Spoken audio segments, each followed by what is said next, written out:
A great month for you personally. You've had some brilliant news. Again, we'll do some awards to wrap it up. To this team, how he's taken this level of football and how he's just so bloody good.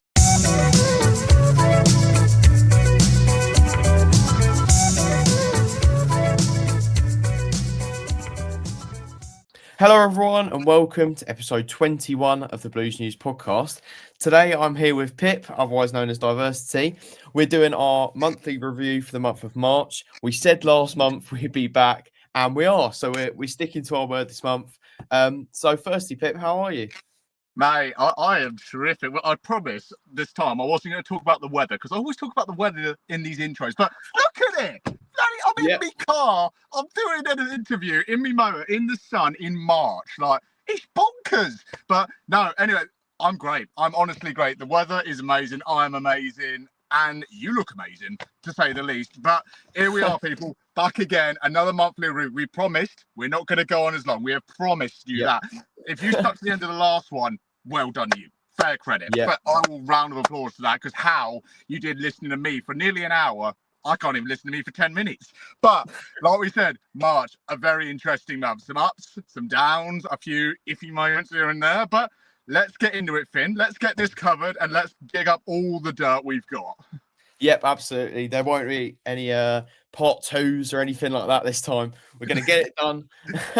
Because, if you watched the whole of the last one, then, well, props to you, because I'm not sure. Even when I was editing that, I was like, wow, this is good, but very long.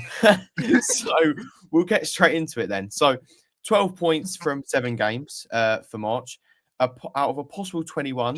Are you happy with the month as a whole, Pip? Yeah, I think if you had said to me at the beginning of the month, you're going to get 12 out of 21, which, it's okay. It's not best. It's not the worst. But in that, you're going to draw with Forest Green. You're going to beat Altrincham. You're going to beat Oldham.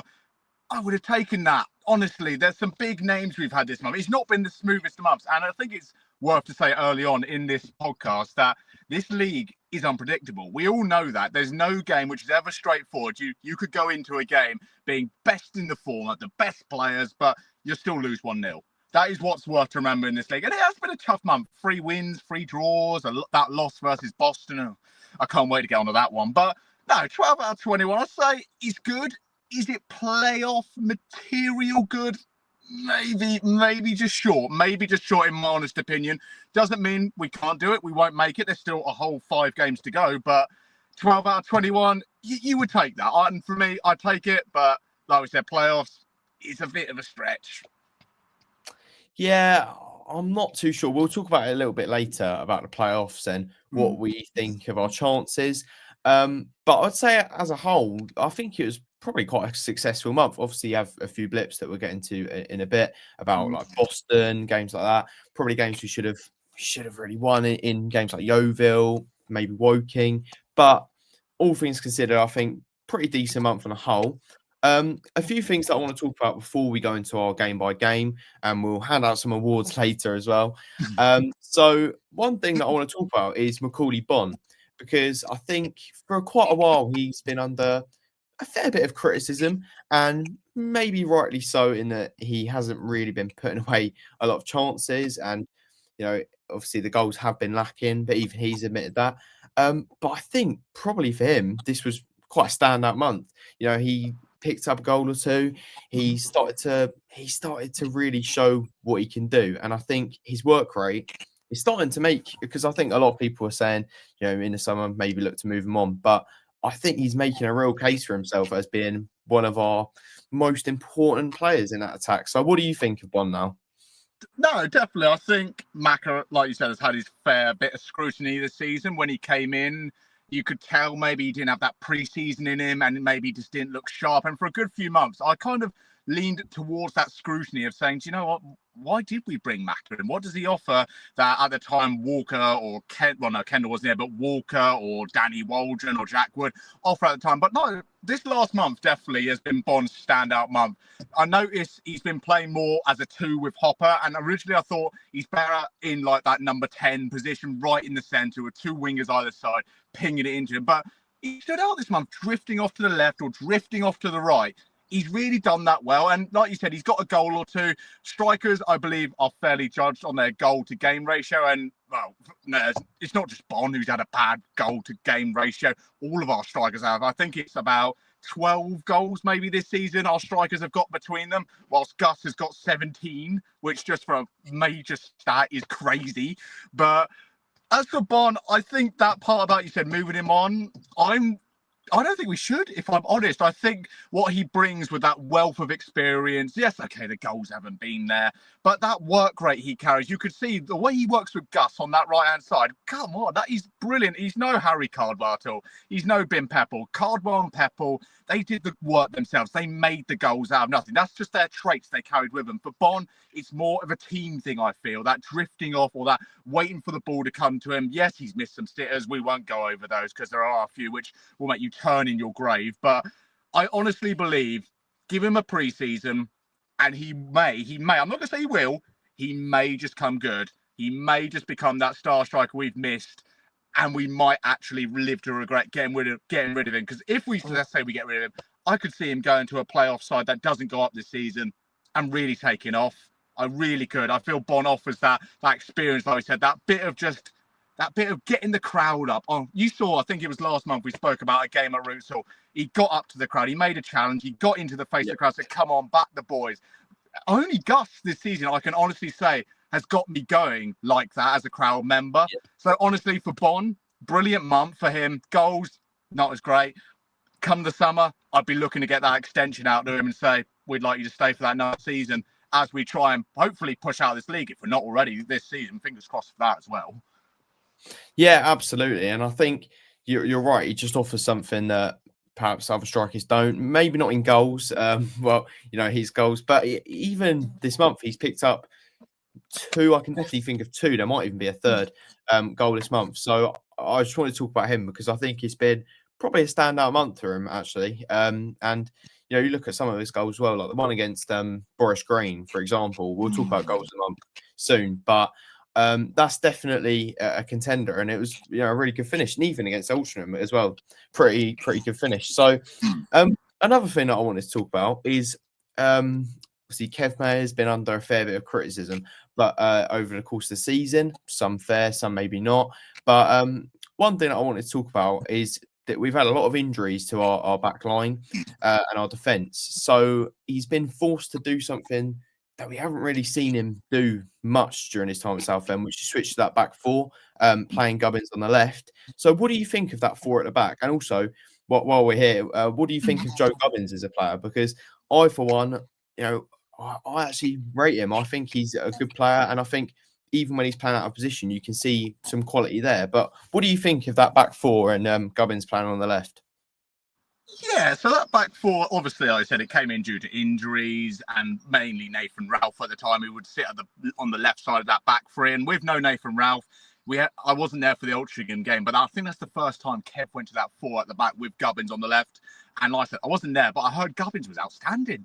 And honestly, for me personally, going into this season, Gubbins signed at the beginning, I thought that's that underdog signing you get. You think he's not a marquee sign. No one's going to look in and just go, oh, Joe Gubbins is signed for Southend. But I really thought at the beginning of the season, that's a dark horse of a sign we've got. He's big, tall. He's come from 2 leagues above. He was voted Accrington's player of the season last season. Like, he carried a good prowess about him. But maybe that start to the season, that adjusting back into the way of Southend play, because every team is different, and coming from Accrington to Southend, I'm sure there is a major difference in that. So at the beginning of the season, I felt a bit underwhelmed, if I'm honest, by Gubbins. And then he was left out the squad for a good period of time. We had injuries, like we said, but he wasn't called upon. Then he was brought in for the Sittingbourne game in the FA Trophy, and it was a bad day for every player. I mean, Gubbins had an iffy game at best, but Sittingbourne was a bad day for everyone. But back to Joe, I felt this month especially, given he's had those opportunities, I think Kev said to him maybe along the lines of, this is a month where you're going to come in at this position. It's not your natural position, but it's a chance. So make the best of it with what you've got, and we'll go from there. And I say, honestly, he's done the part well playing at left back. I mean, he ain't the quickest of blokes, but I think, especially at home versus Oldham, their pacey, I want to say it was number 4 or 7, who was playing a right wing back, was up against him. Gubbins saw him off every time. It came close to him, bang, come again, bang, straight on him. And that is what you want from a defender or a fullback in this case, is just to be on that wing and just say, you're not getting past me, and I'm going to leave you in the ditch every single time you try. And he did that outstanding versus Oldham. So similar to Bon, I'd say they both had great months, Macca and Joe. But is that little bit of underwhelmingness coming in, like you have Nathan Ralph coming in, and obviously Ralph being the captain, that more experienced. You look at that, and Nathan Ralph is your target at left back. You need to be better than Ralph to get that position. Is Joe better than Nathan? Maybe not just yet. They're not saying there's plenty of time. He's much younger than Ralph is, and he's got plenty of time on his side. But from what this month, what he's given and what he's got ahead of him, brilliant month for him, honestly. On paper, a solid 8, 9 out of 10. Yeah, absolutely. And I think one player that we'll probably talk about when we're talking about our player of the month, if I'm honest, but James Morton, it's been a great month for him. But I think you can draw similarities between the two in Gubbins and Morton in that their passing is, and I think it's something that's not spoken about quite enough when people talk about Joe Gubbins, is his passing. His passing from the back is, he's got a great passing him, and a lot of our attacks has really started with long balls and through balls from him. So yeah, I think there's a lot of potential there. Do I think he's a left back? Probably not, but it's never been his position. So for him to come in and play in a position that's really not his position at all, yeah, props to him. I think it's been a good month for him. But somebody else who's had a great month, and I would say this is the most excited about anything that I've been about to talk about on the podcast.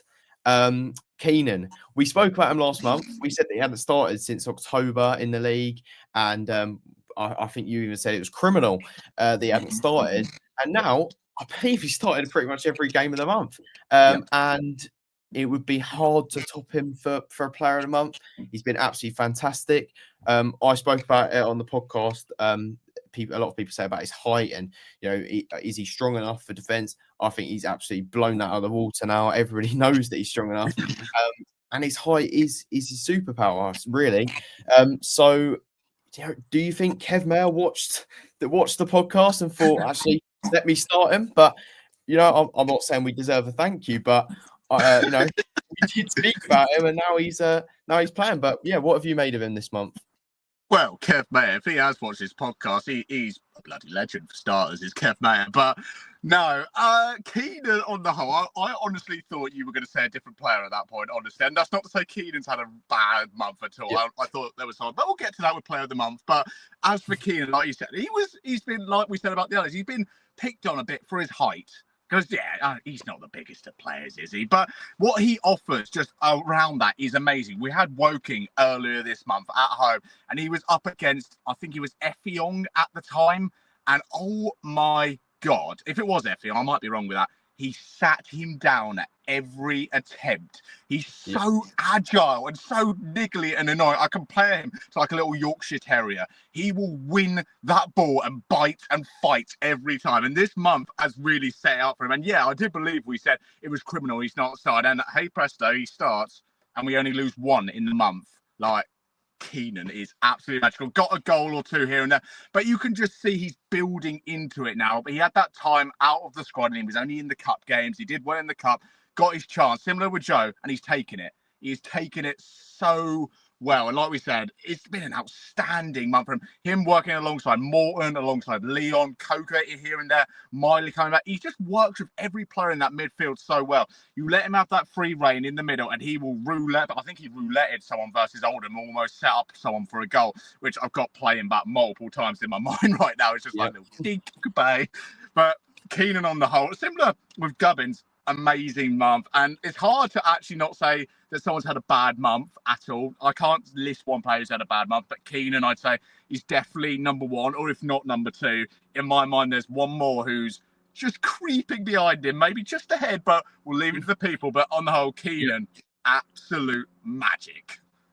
Yeah, definitely. Well, we're going to get on some game by game in just a moment, and then we'll do our rewards. So you can save that player in your mind until then. But yeah, I think Keenan. The thing is with him and Leon, maybe that's the player you're going to talk about. I don't know, but I think one of the biggest criticisms was from fans weren't really results because on the whole, when you look on paper, our results for the season haven't really been too bad. We're pushing playoffs, so they can't be that bad. But I think it's been the manner that we've been playing in, and quite boring, quite slow. And I think this month has been the first month that's completely flipped on its head. And I don't think it's a coincidence that Leon and Keenan getting so many minutes has completely changed that. And obviously, form doesn't just come from two players, but having them two in our team just completely changes our style of play. And they're really direct and fast and skillful. And as you said about Keenan against Oldham with that roulette, I'll put it on screen just so we can watch it again.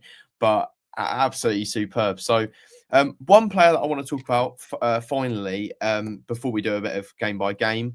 And he's actually not in the first team. I think you're going to know. I think you know who I'm going to speak about now.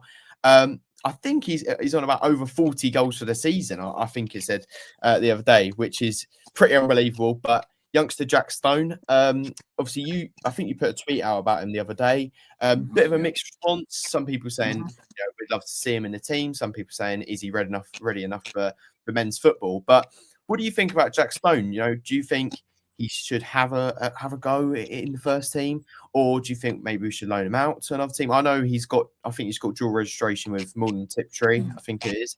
But where do you stand on him?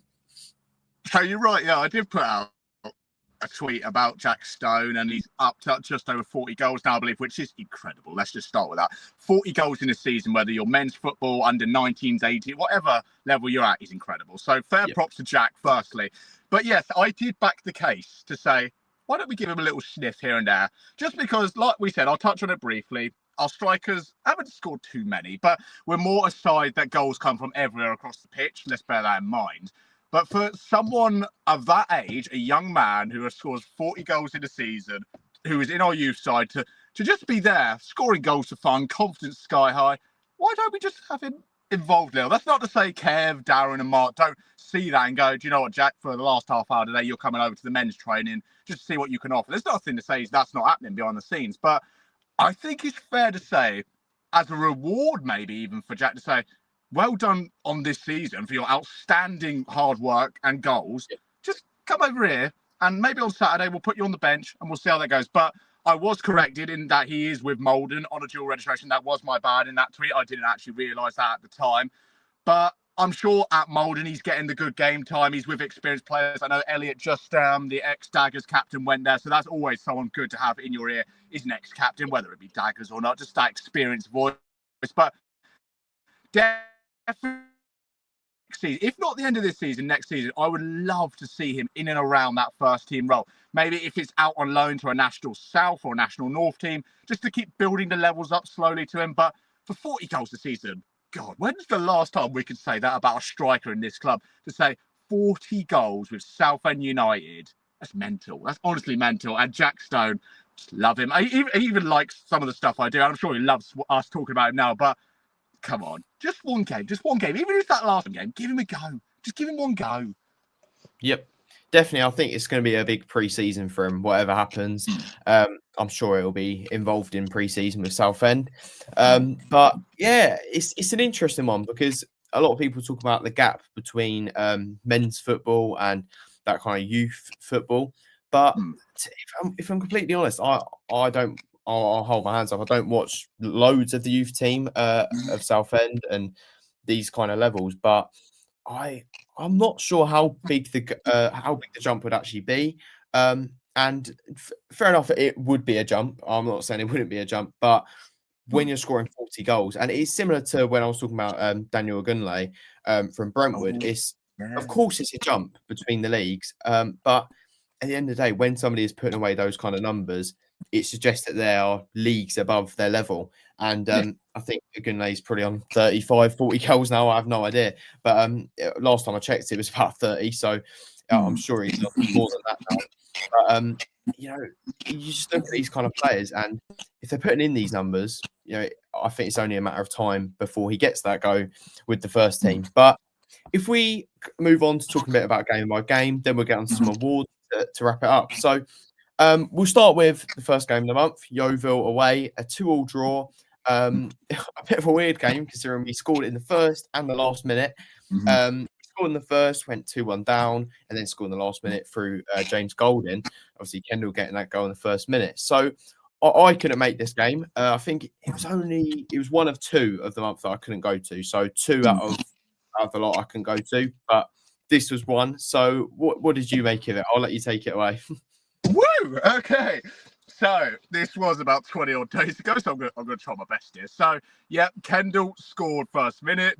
Massive credit to Leon on that, I believe. If you watch the highlights back, or watch the video if you want. He picks the ball up in the middle, just drifts round that Yeovil midfield, gets down the line, in the bridge, in the middle, Kendall, bang, beautiful. 1-0 up, and then it just went down the potty. Honestly, it went down the potty after that. Yeovil switched on, got their first goal, and then of all the people to get their second, shortly after, it's that big old boy, Frank Newblay.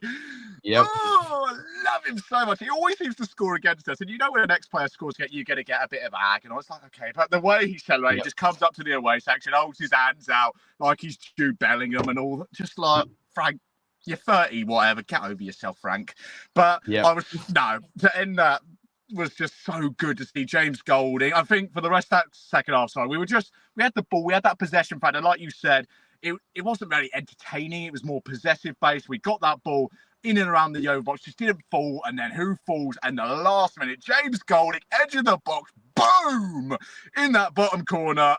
The least we deserved, if I'm honest, after that second half performance. But it really kickstarted a good month for Golding. Honestly, I think that goal just gave him that confidence to push forward into the next game, which was Woking.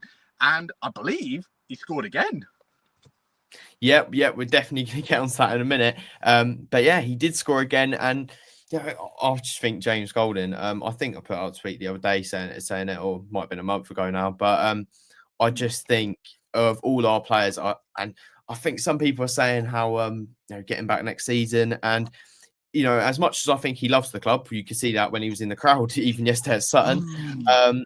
So he clearly loves the club, but I just don't. Surely Oxford are looking at this like, well, we want him for our team next season. I think he has so much ability. I think for him to be loaned out to National League again, I think it'd almost not really do his ability justice. I think he's miles better than this league. I think, to be honest, he could put in more than a decent enough shift in League One, maybe even Championship. I just think for his age and his quality, I mean, he's only 20 years older, I believe. So, yeah, I just think, if I'm completely honest, I think it'd be crazy for us to get him back next season on a loan. But we'll see. We'll see, because sometimes building confidence is more important than what league you're playing in. So we'll see. But if we move on to Woking at home, 2-2 draw. Woking took the lead about 5 minutes in, which was not ideal, not a good start. But we then pulled it back to 2-1. So Golding and Gus, and then they scored 4 minutes later in the 68th to draw 2-2. I think with this game, I think quite a few people were upset about it. It weren't really the best of results. And I get that. But I think at the time, and I even said it in a match report, I think at the time, it weren't really the worst of results. And I know we needed a win, but at the end of the day, by that point, they'd only lost one since December the 14th, I believe it was, under their new manager, and that was against York. So they're clearly, under Neil Ardley, they're clearly a good team. And they set up really well, and they basically just played their game plan to a T. But what did you make of that game? I think it was probably a disappointing result, but when all things considered, I don't think it was too bad. Yeah, I think it was a nail on the head moment there. It was disappointing. Yeah, like you said, we needed wins. We needed wins to be fighting in and around that playoff battle. But no, like you said, Neil Ardley has got. I've got to talk about that. Woking, he's got them firing at the moment. They only were just skimmed, were knocked out yesterday of the FA Trophy semi-final versus Aldershot. He's really transformed them this season. And when they came to us, like you said, they'd only lost one since December. Yeah. They were fighting down the bottom of the table. They still are fighting, to be honest, down the bottom of the table. I think they'll just survive now. They've got that confidence from the FA Trophy run. And I think Neil Ardley, with the experience he carries, he's got a good the backroom staff there. He's got a good team around him. Harry Buterman for them is doing absolute wonders. Honestly, I think Woking will be fine this season. But for the game, yeah, disappointing. But in the end, you have to take what you were given. I think, honestly, on that day, Woking just had the better game. And you have bad games. You had iffy games, but then you put them behind you as quickly as you can and move on. I think Woking just had that better game, that better feel to the game, the better game management at the time. As we said, Kev's game management has been scrutinised quite a lot. But I think this one just got a bit ahead of Kev in the matter of the moment. Like you said, we scored and came 2-1 back up. Then it went to 2-2. Do we push on and get the win, or do we just say, do you know what, we're just going to hold out? I think we just held out, honestly. And yeah, disappointing. I think I came away, especially at the end of the video, saying I was disappointed with that. But then you look at what is to come in the next few games and you go, do you know what? You take a draw against Woking. You honestly would take the draw. And we'll get onto it in a minute, but there is some big uns right around the corner. Yeah, there are. And just a side note, but I don't know if you saw any clips from the Woking Aldershot game yesterday. Did you see the red card? Oh, I know what you're going to bring up. Yes, yes, I did see Theo Ridlington's little shenanigans, sorry. Oh, I know. And to be honest, like, this is completely unbiased because I have no affiliation or connection at all to Woking or Aldershot. If I'm completely honest, I don't really care about either.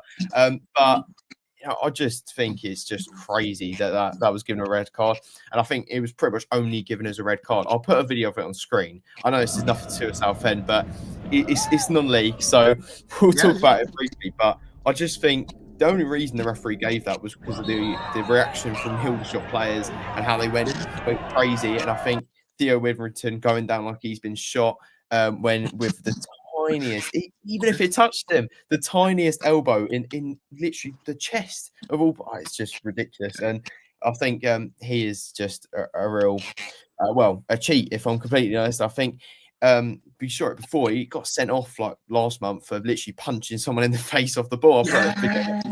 So he's silly, and you've got to feel for it.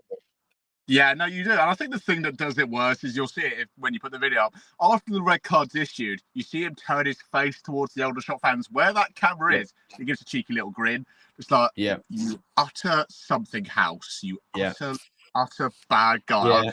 I would say more, but we will probably get monetized. But yeah, I mean, you need one of those in your team, don't you? Honestly, you need a player who's going to be a bit of a something house and a bit of a menace to other teams. And to be fair, he does that quite well for Aldershot. I think maybe that's his purpose, to go there, just be a good midfielder, be a good holder. But at the same time, get a yellow card for him. Maybe get him on a booking, get him a red card. And you do need one of those. So fair play. It worked for him on the day, and Aldershot are off to Wembley. So it'll be his good day out. Whether or not he should get his suit measured yet, I don't know. But we'll see. We will see in due time. But anyway, enough of older SHIT. Back to the lovely Blues. Yeah, definitely. Well, yeah, I just felt bad for Woking because and you're right. When you have a player like that on your team, you love it. But yeah, I imagine when you're playing against it, and that was just a side point about Woking. But you know, at the end of the day, I think Woking actually scored like moments after that. I heard, but I didn't really watch the game. But I heard they scored moments after that, so maybe it didn't affect them. But they obviously went on to lose. So and they've been robbed a day of Wembley, in my opinion. So it's a shame for Woking. But we'll get back on to Southend. And a great result next in a 2-1 win against Altrincham. This is the only game with the Yeovil game I couldn't go to this month. I've been to all the others. So Altrincham 2-1 win. What a game I missed. Golden scoring again. Golden scoring again. It's 3 goals now. And Bond scoring, and then Regan Linney for Altrincham. What a player! Pulling one back. And I heard he was a bit of a you're talking about something houses. I think he was one as well. So, what did you make of that game? So, like you, I wasn't there either. I wasn't at the Ultra game, but no, from what you've said there, Regan Linney with the red card. This is where we really need someone else to come on. People, leave down below. You want to come on this podcast for games we don't get to? Please come on, join in. Comment down below. Yeah. Get your name and say you want to come on. But no, absolutely. I wasn't there. Regan Linney, he's on 20 goals a season for a striker. You love to say. Even got the goal before the red card. And from what I've heard about the red card, it was a bit of Gus play acting it, a little bit similar to Theo Ridlington, a little bit of play acting. But you can see, if you watch back the highlight, Regan sticks out his hand, clubs Gus in the face, and it's a strike to the face. It's off the ball at the time, so it is a red card, to be fair to that.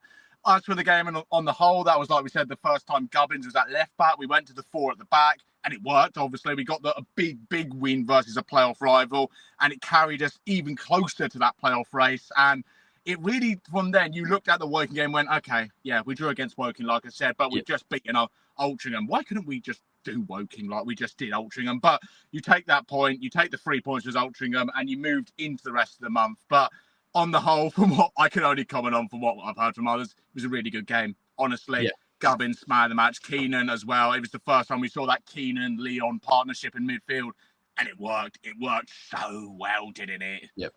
Absolutely. Well, that's great that we both missed probably the best game of the month. So. But we've got plenty of others to talk about. But I don't know how true this is, but I heard that Gus and Regan and Lenny apparently behind closed doors quite good friends. So I don't know if I don't know if Gus would have got an angry message saying get up or something that night. But under contract. yeah, or Agent Gus. So yeah, but I think Regan and Lenny is maybe someone we should look at in the summer. But we'll see how playoffs goes. But you know, it'd be a task getting him in to say the least. But if we want to be ambitious, you know, we should be maybe looking at players like that. So if we move on to the next game, I was at this game. I don't know if you were, but Forest Green away, 2-2 draw. Yeah. No, we're both there. We're good. We're both here. Perfect. Well, firstly, everything there is vegan, so an interesting experience to say the least. I think even the Coke was vegan, which was mind blowing. To be honest, I didn't even know Coke wasn't vegan, so that was new to me. Learned some new things from the game. I also saw their owner, I believe, was about 64 or something, in ripped jeans and a jumper that said, "Well, expletive I won't say on here," which was quite a sight. Anyway, what's happening? So the weird part about this game is it's pretty much the exact same game as the reverse fixture at Roots Hall. They took the lead, Bond pulled one back. They took the lead again, Gus pulled one back. So it was basically the same game, but different goal scorers as the one before. But a really solid point. You know, we could have pushed a little bit for the win. I think, to be honest, we kind of deserved the win out of that game, but it's just how football goes. And I think a point away from home against third in the league, fantastic result. What did you think about it? Yeah, that was the game with a bit of controversy, which I think I'll bring up straight away. Is the Nathan Ralph challenge for the second goal for Forest Green? I think it was. Ralphie's first game back in, and he got absolutely blitzed by their right winger. Absolutely torn apart all game, and that's fair play to their winger. Ralphie's just back from injury. You're going to exploit that, and he did. And Ralphie had the chance to put in the challenge, and you felt like he was but it was more the tugging of the shirt, just take him out. You might get a red, but you've probably saved us a goal here or there. And then the Forest Green winger goes and scores with one boot on. One boot. Like, I've never seen that happen before live in a game. And then he picks up his boot and celebrates with it like that. Just like, really? Come on. But no, like you said, Bond got his goal, and he could have had a second. I believe he had a corker from outside the box, which their keeper had to pull off a fine save. But that game, the one thing I mainly remember was Charlie Kendall being introduced, and we clicked. Straight away we clicked. Kendall sitting up there with Bond gave that bit more freedom in and around for Bond just to drift off a bit. Kendall made the space, laid it off to Gus, and Gus just do what Gus does best, scores goals for fun for all right. We shouldn't be in the same sentence at all, but we'll go with it. But no, it was a game you would have taken on paper, a draw versus the team in third who have been up there all season. You would have taken that. Honestly, I took it. Very happy result. And the best part of all of it was I had a bloke sat next to me who bought a coffee, didn't realise it was almond milk, and spilt it all over himself because he absolutely hated it. So on the whole, a pleasant day out. yeah, it was a good day out, but slightly strange experience. I don't know if I'll be back, but it was, to be fair, I won't slate the food too much, because I was saying to my dad, and if I'm completely honest, we were horrified at the choices for food. But I said to him, look, I've got to try something because it's a unique experience. So I tried a pasty. I tried a vegan pasty, and in fairness, it was actually very, very nice. And I thought, to be honest, like everyone, because I heard the amount of people I heard coming up and going, "Oh, it's vegan," then walking off, which was quite funny. But it was interesting, but the pasty was really nice, to be fair. So, look, don't knock it till you try it. The pasty was very nice. But they didn't actually have chips, which I thought was very weird. If you're gonna have a vegan stadium, at least have chips. That's something we can all agree on. But anyway, yeah, an interesting day. Someone scoring without a boot on, which was pretty ridiculous. But yeah, some good performances all round. We'll talk about it a little bit later with the awards, but no, both goals were really, really good. A great teamwork goal for Gus. On scoring, well, a really nice goal as well. So if we move on to another great game in Eastleigh, 2-1 win away from home. In my opinion, maybe the Oldham game, but one of the best atmospheres of the whole month. And I think it really, really shows. I think the atmosphere can make such a difference, and it basically, without sounding cliche, it basically drags the ball into the net. And I think that was the case there. And I'm pretty sure, well, at half time, the fans were still singing the whole way through half time. And 𝗘𝟮🬂 actually said in an interview that he could hear it. They could all hear it in the changing rooms. And I think it really made a difference. So we took a lead in the first minute through Hopper, a half of symmetry because Gus literally scored right at the end of half time, right at the end of the half. So going into the break, 2-0 up against fellow playoff contenders Eastleigh. So what did you make of that?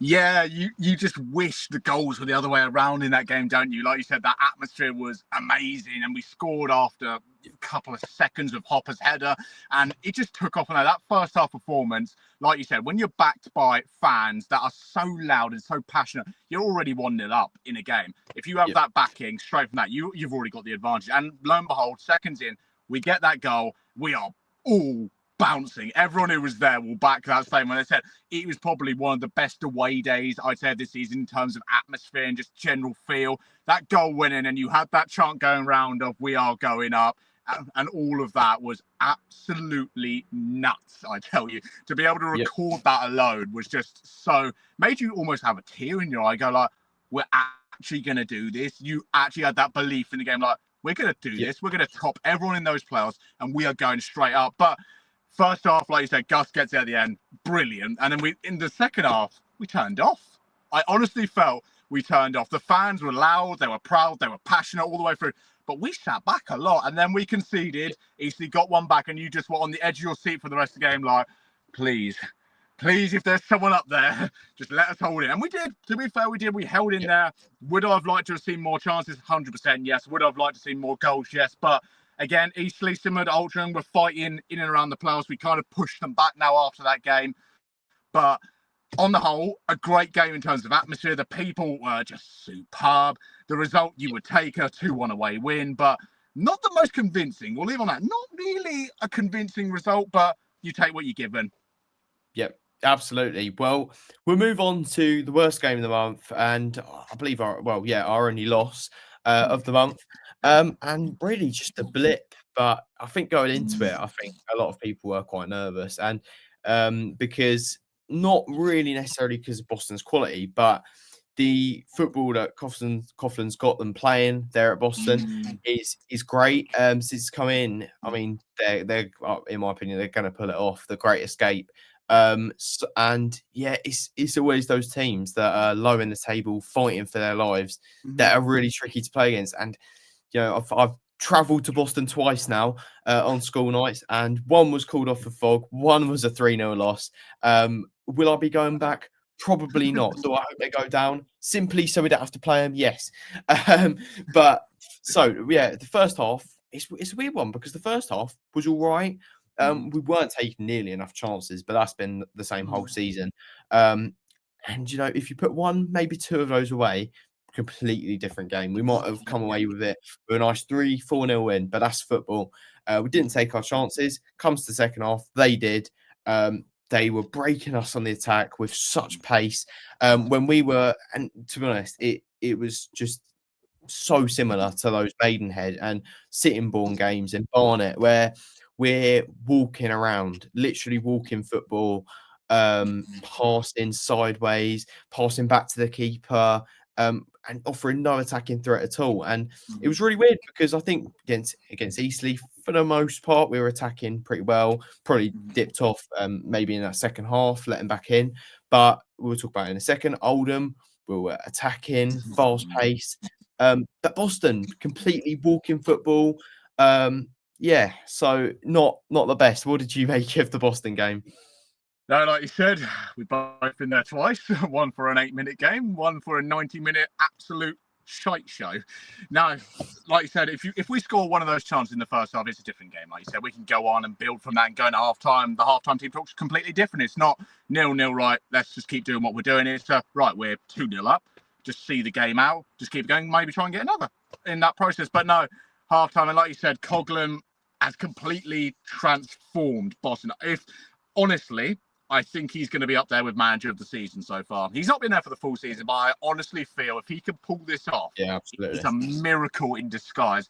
And as much as I don't want to go back to Boston, the way they celebrated those goals, you could tell what it meant to be a Boston fan. You could see the relief and the joy in there. Then they were saying, we're staying up. You just felt that and you went, I kind of want them to survive. I kind of want them just to be, yes, it is a horrible drive. It's in the middle of nowhere. For the last 30 miles, you drive down one road, go, I swear I've done this part of this journey already. But nonetheless, that game completely was our blip, like you said. It was the game you want to forget as quick as you can and back up in the next game. And fair play to Boston. I said it in the video, fair play. You've done us really well. You hit us on the counter. You broke us down.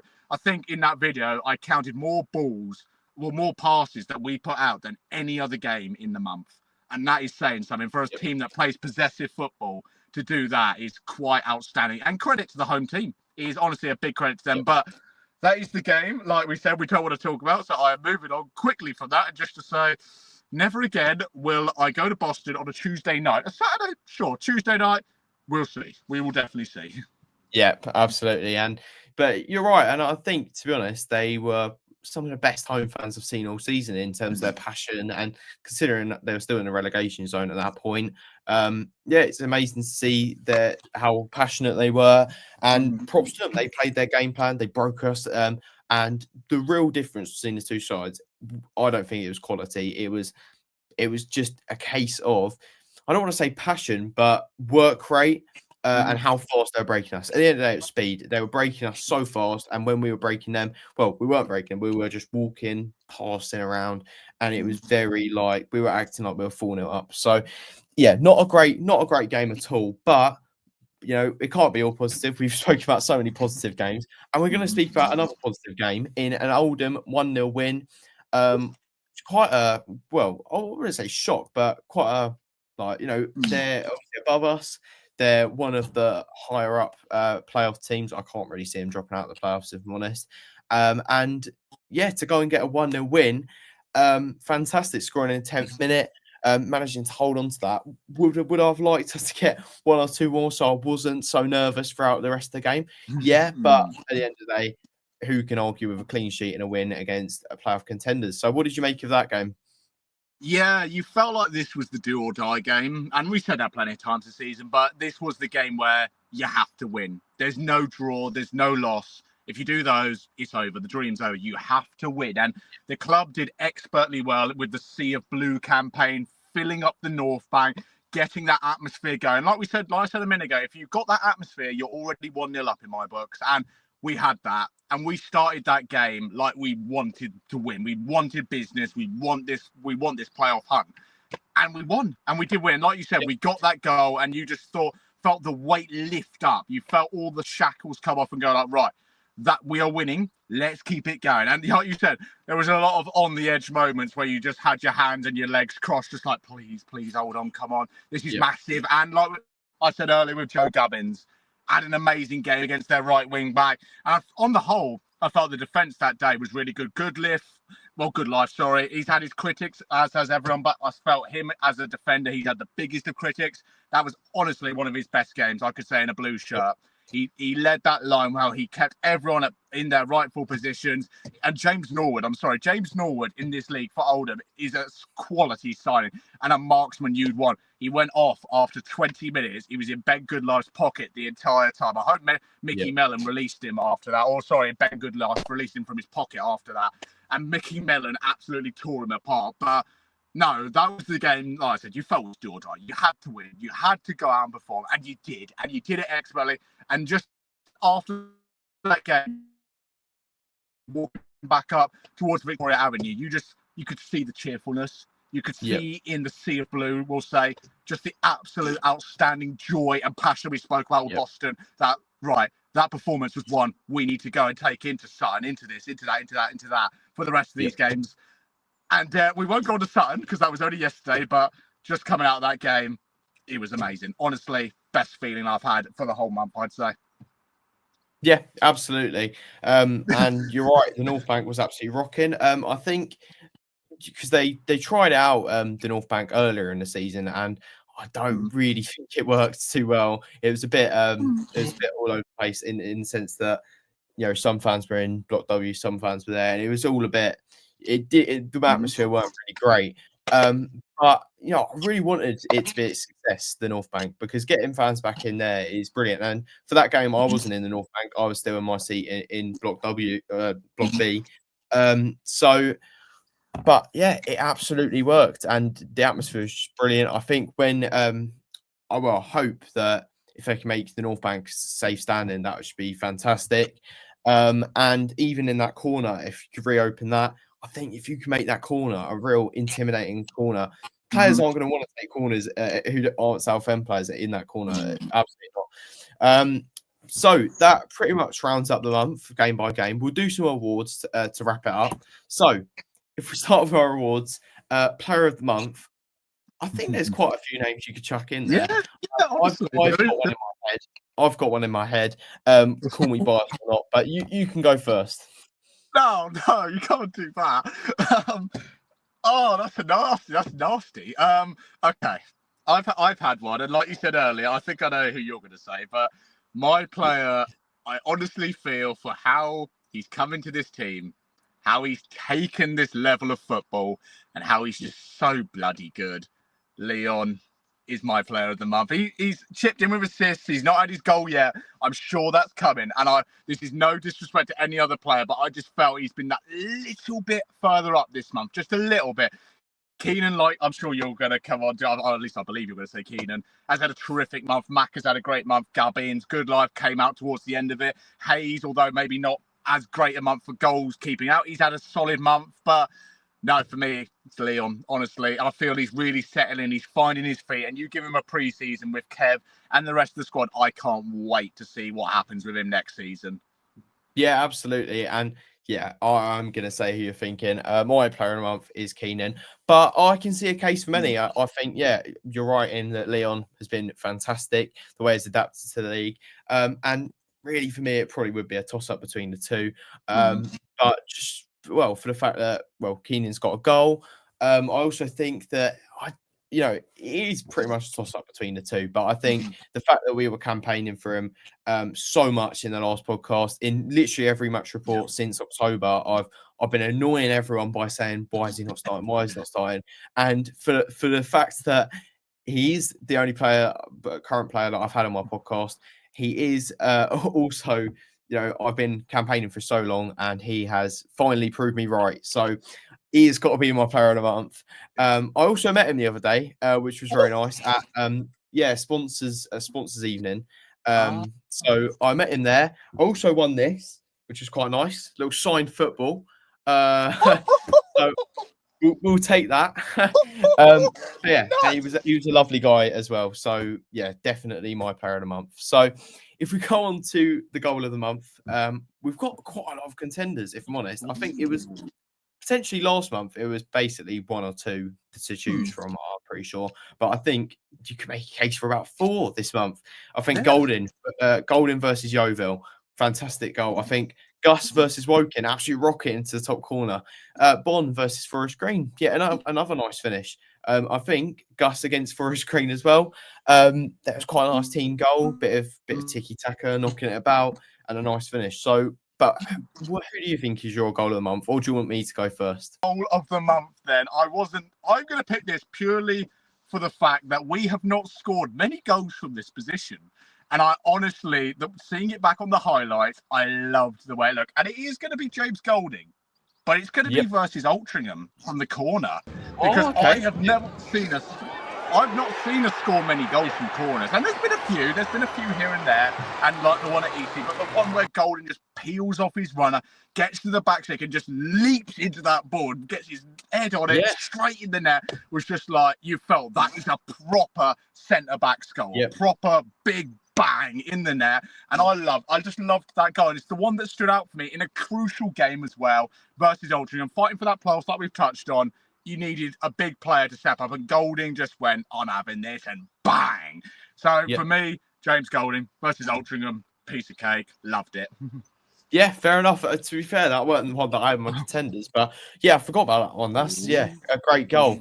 Yeah, you have it'd be hard to argue with that. I think the one that I have down is probably Gus against Woking, an absolute rocket into the top corner, and a really nice finish. But yeah, there's case for so many, but to make it a little bit different, I'll go with Gus versus Woking. So the last award, what is your moment of the month? And I think this is always a difficult one. I hate to say that it'd be somebody scoring against us, but the player scoring without a boot was pretty funny. I'm not going to go with that. But I would personally say maybe a boring answer, but just purely the North Bank reopening, being rocking, and that atmosphere at the Oldham game for me to see that happen. Because for me, I've not really seen the North Bank be open much in my time as a fan of Southend. Actually, if at all, because I started properly coming to games like 2021. So, I haven't actually seen the North Bank be open to home fans. And I've heard so many things about it from, whether it's my dad, he used to go in the 70s. And I've heard a lot of stuff from other people about how great it used to be. So the history behind it and everything you hear about the North Bank is so good. So to see it with my own eyes and see it rocking like that after so long was, a brilliant moment. Mm-hmm. No, I can honestly kind of agree with an atmosphere type of answer here in the fact that, and I'm probably going to offend a lot of people when I say this, but the Oldham at home game, the North Bank, it is more an older generation thing. Sorry if I've really annoyed all the older generation by saying that. But no, like you said, it is for like your old man, my old man. I heard stories about it growing up. Like I used to be in that North Bank on a Friday night. We'd have Grimsby here, we'd have Tottenham here, and it was an absolute magical night. So that is one of them for me. But in terms of moment of the month for me, it would be when Tom Hopper scored that goal versus Eastleigh to put us 1-0 up. Because that whole atmosphere just blew up. And for me personally, and for much course of the season, I feel the away games, you get a better atmosphere sometimes. And as of recently, that's been challenged with the Sea of Blue campaign at home. So maybe now it'll be a bit of a different story. But going into that game, you just felt this has to be another big performance, similar to Altrincham, and that goal went in, and the whole crowd just... I think we'll talk about moment of the month, will we?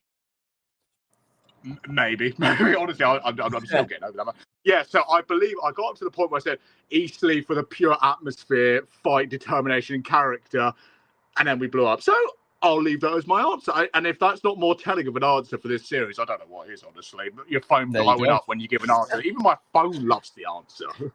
Yep, there you go. We are back, but Diversity's phone's just blown up or something. So it was quite an experience. But we are pretty much at the end of the podcast now. And it's been a great month, and also a great month for you personally. You've had some brilliant news. So I'll let you say a little bit about that if you want to.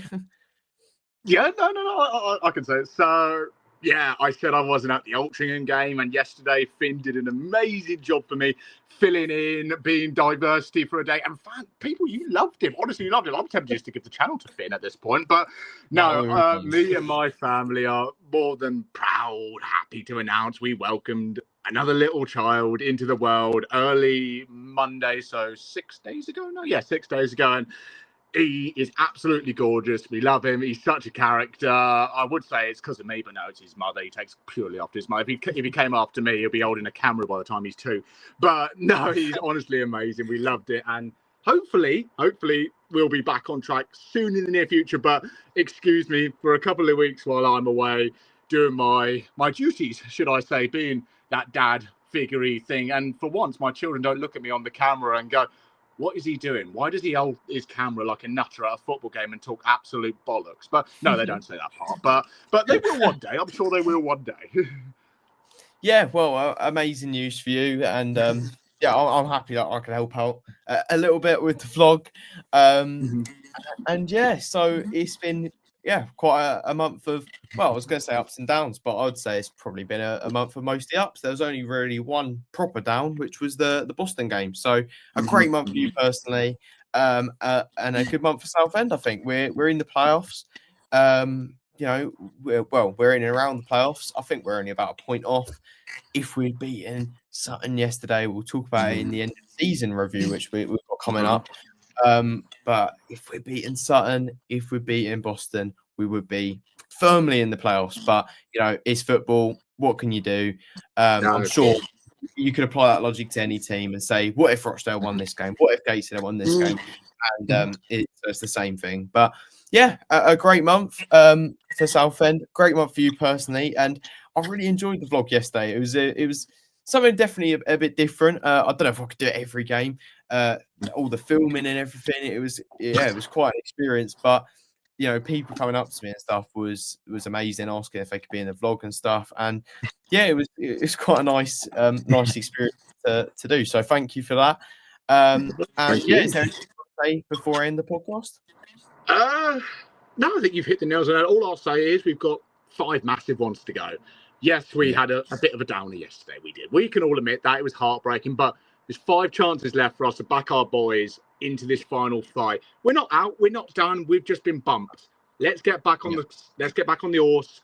Let's keep pushing. We've got a nice game. Well, a nice couple of fixtures coming up. Solihull, Braintree are coming up. Ebbsfleet. They're all fighting down there. You could argue they're more maybe dangerous than the teams up in the playoffs, but give it our all. Let the fans fight. Remember that 1-0 advantage. If we're behind them, we're already winning. Let's just keep pushing, boys. Who knows? We could finish. I think we're still finishing 5th at this point. So it's not said. It's not done.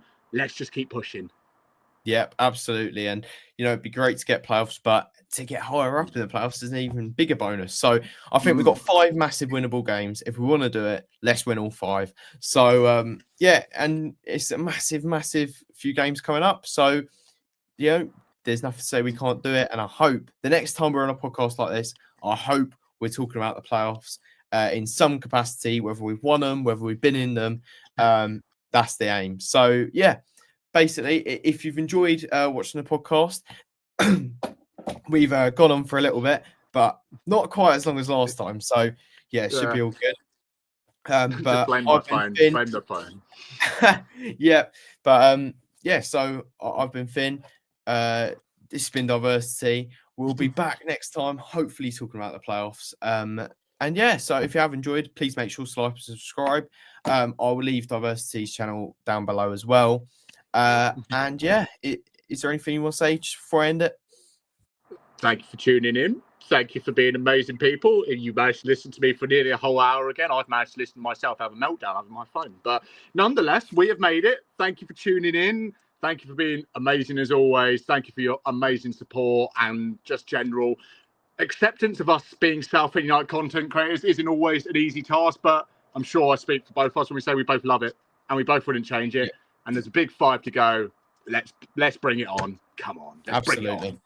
Absolutely. Well, thank you very much, Pip, for coming on as always. I've really enjoyed this one, and I hope everyone has at home too. So yeah, like and subscribe if you have enjoyed. I'll leave Pip's channel down below.